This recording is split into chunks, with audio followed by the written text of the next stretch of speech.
Welcome to Contractor Cuts, where we cover the good, the bad, and the ugly of growing a successful contracting company.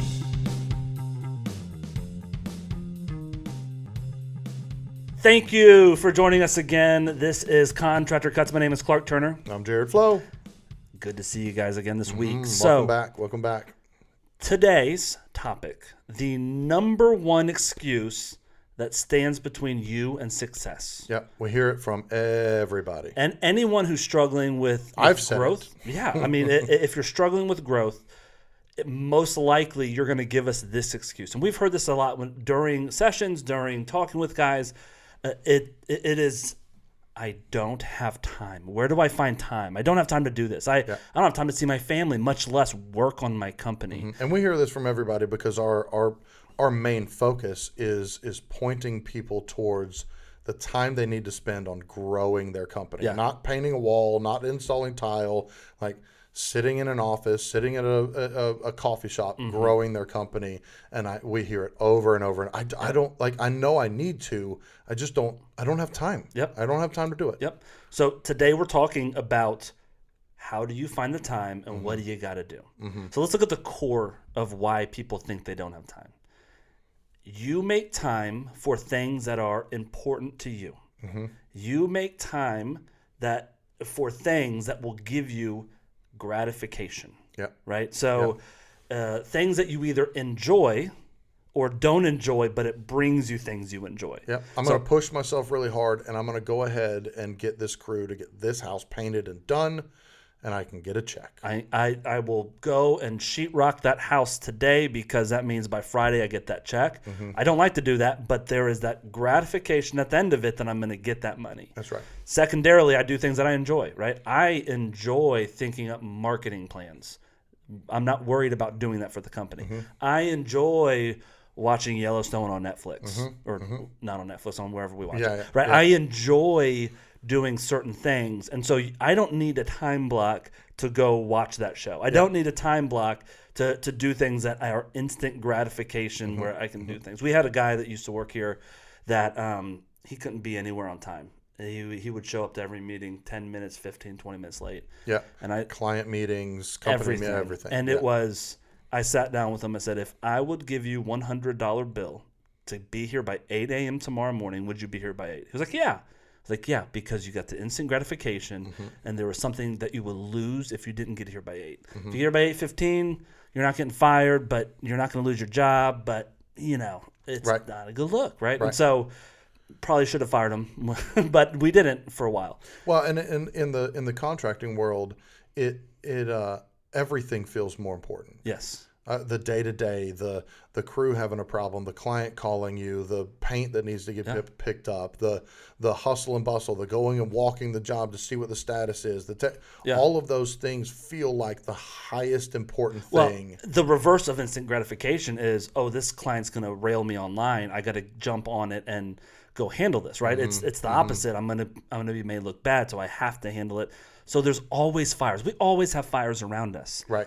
What makes you think that you are more busy than the successful guys that are doing it right? You're not.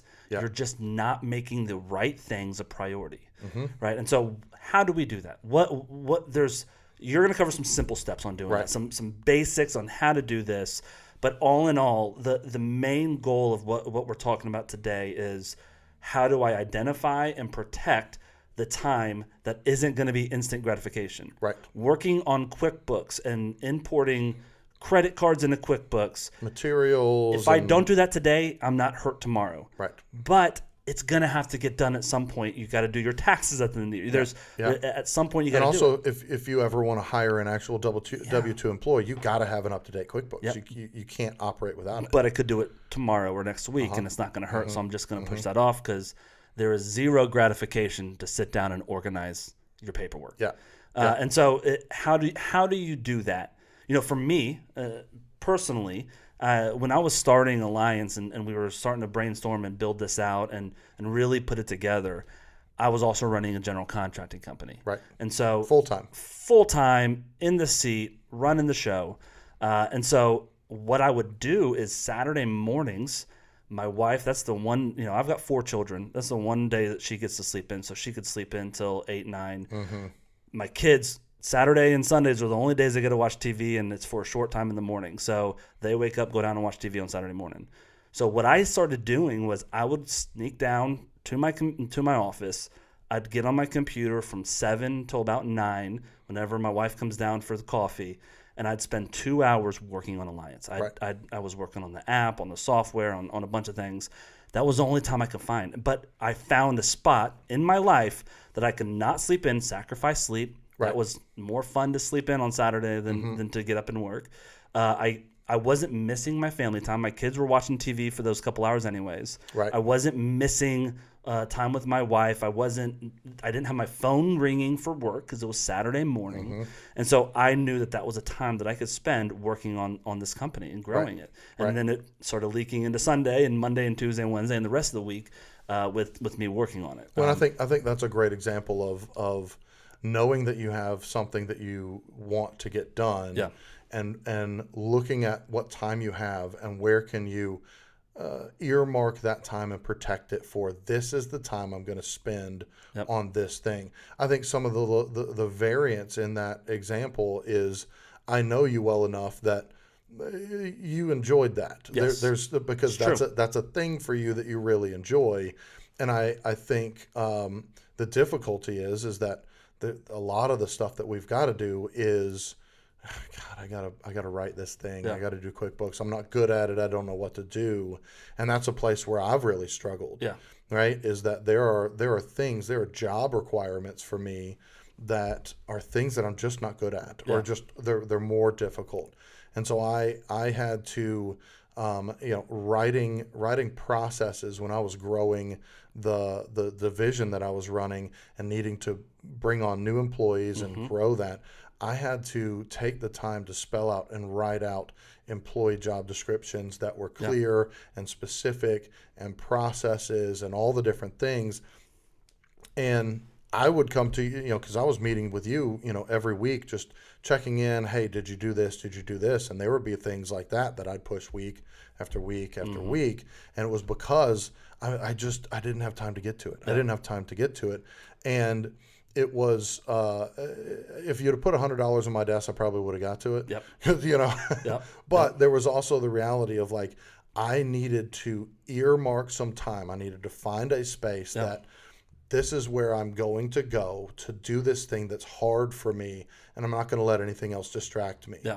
I didn't need to spend 10, 12 hours a week doing that thing, but I needed to make sure that I had a spot that I knew this is what I'm going to do during this time. Well, and if you can find a spot that doesn't jump around, like, I enjoyed the first part of my Saturday mornings, but then my checklist got to a spot to where I was like, now I've got to program some software, and I'm barely good at this, but I need to give my software engineer these things, and I don't. Okay, I'm gonna do that, right? And so there was more times, the grueling things, but they had to get done. But I had that spot that I was just normal. I always got up, and over, week after week, I'd go and do it. Yeah. And so it became a habit in my life. Yeah. So where I could do the things that were unenjoyable in that moment, in that time, while when I needed to. Yeah. So I think that's one of it. I think with what you were saying and earmarking the time, I think one of the big things we talk about too with guys is when you set up an estimate, do you make it to that estimate?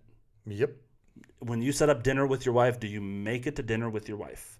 Most of the time. Most of the time. Yeah, 90% of the time. Yeah. So with that being said, if you set up a schedule on Monday morning from 7 to 8, I'm going to work on my company. Yeah. Will you make it to there? If you put it on your calendar, will you make it to that time slot? Yes, you will, because it's on there. You put your phone down. You don't look at your emails. And you have to treat it like I was meeting. I'm meeting with the homeowner, or I'm meeting with this big executive, and I wouldn't let anything infiltrate that. Yeah. Anything that comes up, I either do it before or I push it to a later time, because nothing infiltrates that time. Yeah. Yep. Right. And one of the things I think, tangible example, as a contractor, and why it feels like a lot of times that there's not enough time, and the excuse is I don't have enough time to work on my company, is by nature of the job, we end up letting the job, the crews, the clients dictate how we spend our time. Yep. Right. Absolutely. The crew calls me, hey, I'm short 5 gallons of paint. Can you go pick that up for me? Yep. You know what? I need to get that job done. I told the client I was going to blah, blah. So I'm going to go spend my time and go 2-3 hours to get this thing done. A new client calls me up on Monday midday and says, hey, I want you to come estimate. I was supposed to go walk this house and close it out. I'm not going to do that. I'm going to go estimate this job. Well, I still got to walk that house. So I'm just pushing and building up things. And I go and I rush over to do this estimate because there's this feeling of sense of urgency. I'm doing good service. I'm doing good service. Good customer service. That's right. That's right. And the reality is, and what we found out is that if a customer calls you Monday, whatever time, if you tell them, awesome, I'm so glad you called me. I do estimates on Tuesdays and Thursdays. Do one of those days work for you? They've got no problem with that. Yep. 99% of them have no problem with that. You might have the one-off that they say, dude, I got to have it done today. You know, they're under due diligence the due period. diligence, exactly. And that's fine, right? But the standard is that I'm doing the customer service by, if somebody calls, I jump, right? And that's the client dictating your time, the subcontractor dictating the time, something happening on a job site, I'm just going to run out there. Yep. Right? It doesn't really require you to be there. You can place a phone call, talk to the guy over the phone, and he gets it handled, right? But you end up spending all of this time jumping for all the people. Yep. If you what I learned is that if I the things that I have to do, I have to do estimates, I have to do crew walks, I have to do final walks with clients.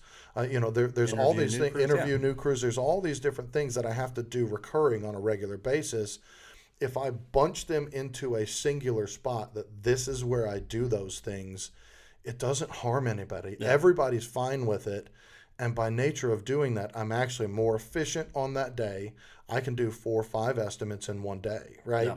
I can, whatever it is. And then I now can earmark time that Tuesdays and Thursdays I do my walks.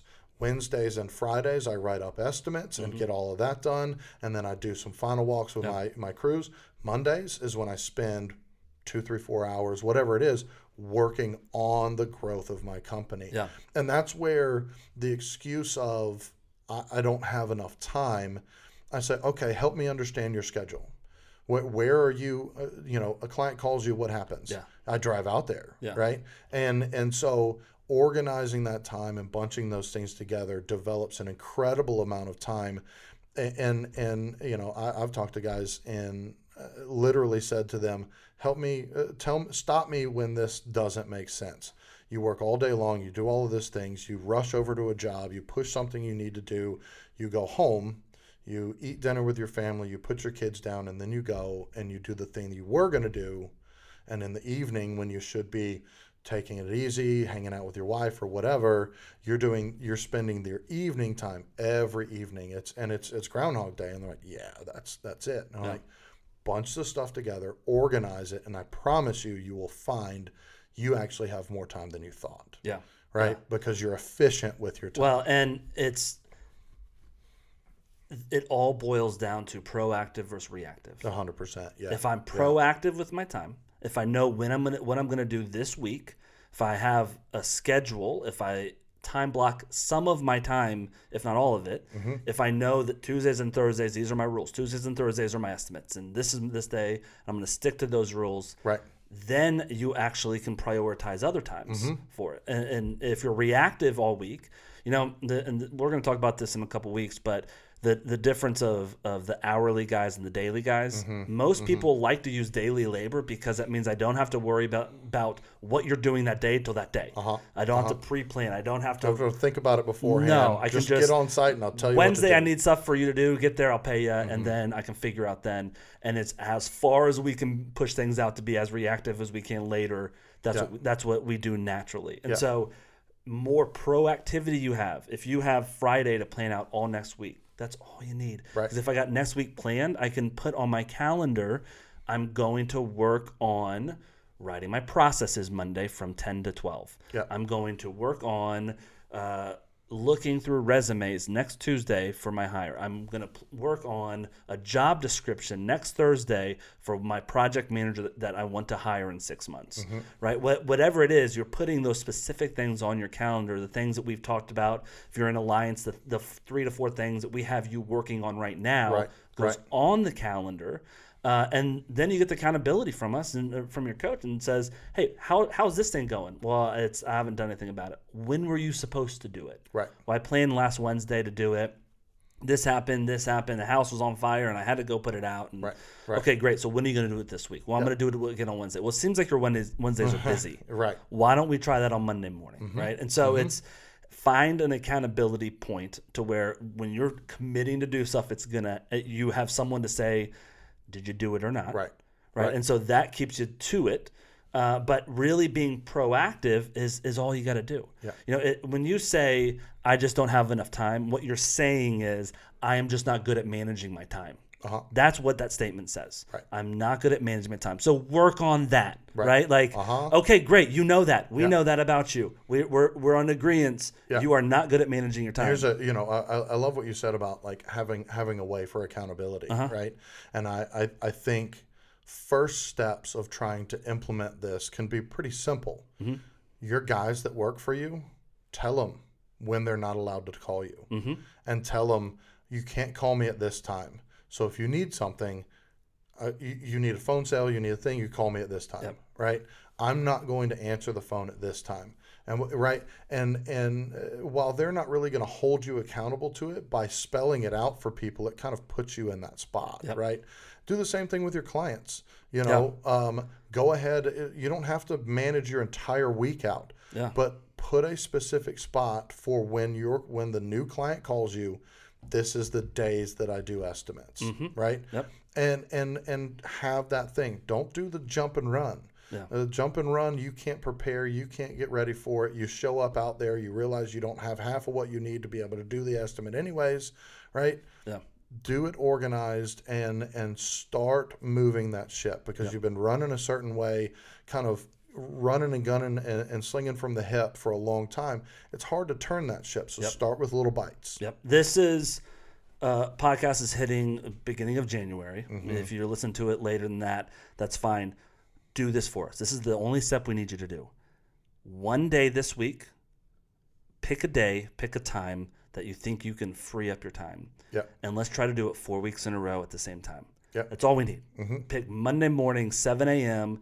Well, I'm getting crews going. Okay, great. Monday afternoons at 3 p.m. Well, I'm putting out fires. When do you want to? I don't care. Pick a time for 1 hour for the next 4 weeks. You can find an hour in your schedule. And second, on top of that, those 4 time frames, determine what you're going to do before you get there. The worst thing in the world is I finally earmarked my time and I sit down at the desk and I'm like, I'm going to organize my emails. What am I going to do, right? Well, I guess I'll call that client I haven't called in a while, right? And it's that's not working on your company. So find the things, whether it's updating that QuickBooks thing that you need to do, whatever it is, make sure you know ahead of time, organize those times, and give it a whirl. And see, are you working, is that causing you to have to work more?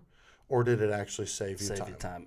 Because you were more efficient with your time. If you don't know what to do in that time, if you're sitting down at that time with, I don't know what to do, or how do I work on my, if you're sitting down and doing that, in that first hour that you sit down and think that, go to our website and submit to us, and I will give you 10 things to start with.